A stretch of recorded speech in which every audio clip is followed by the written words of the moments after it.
बात करेंगे हिस्ट्री में, क्लास 10th की हिस्ट्री में, अपने पहले चैप्टर नेशनलिज्म यूरोप में, जिसमें हम बात करेंगे। हमारा टॉपिक है इटालियन यूनिफिकेशन, जिसकी शुरुआत 1858 से मानी जाती है और ये खत्म हुआ था 1871 में। क्या हमें जैसा लगता है आज की इटली को देख के, क्या पहले भी इटली ऐसा ही था? नहीं, इटली अलग अलग भागों में बटा हुआ था और अलग अलग स्टेट्स पे इसके अलग अलग रूल कर रहे थे। जैसे कि अगर मैं यहाँ बात करूँ, पिटबर्ग और सार्डिनिया, इस पे जो रूल था ये वहाँ के नेटिव रूलर सेवर डायनेस्टी का रूल था। अगर बात करूँ लोम्बार्डी और वेनिस, तो लोम्बार्डी और वेनिस ऑस्ट्रिया के अंदर में था, ऑस्ट्रिया इस पे रूल करता था। परमा, मोडेना, टेस्नी, ये जो तीनों स्टेट थे, ये तीनों स्टेट के ऊपर भी कंट्रोल ऑस्ट्रिया का ही, ऑस्ट्रिया की प्रिंसेस का इनडायरेक्टली रूल था।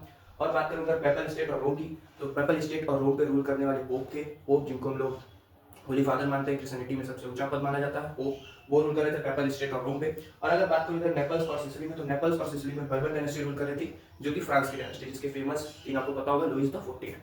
और अगर मैं बात करूँ इटली यूनिफिकेशन से, तो तीन बातें आपको हमेशा याद रखनी है जब भी बात इटली यूनिफिकेशन की हो।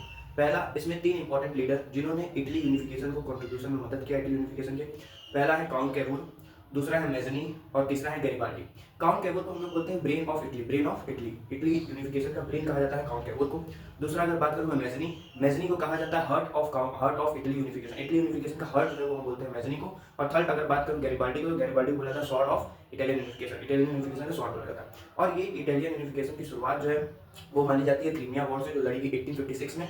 और इसकी एंडिंग मानी जाती है जो कंप्लीट हुई जब इटली ने रोम ले लिया, मतलब सेवर डायनेस्टी ने रोम ले लिया और इटली को पूरा यूनिफाइड किया। वो था लास्ट 1871 में द बैटल ऑफ सडान, जो पर्सिया और फ्रांस के बीच में हुआ था। और इसमें पर्सिया का मदद करने इटली आया था और इटली को इसके रिटर्न में क्या मिला? रोम मिला, और उसने पूरा इटली को यूनिफाइड कर दिया। ऐसे ही हम लोग आगे बढ़ते हैं।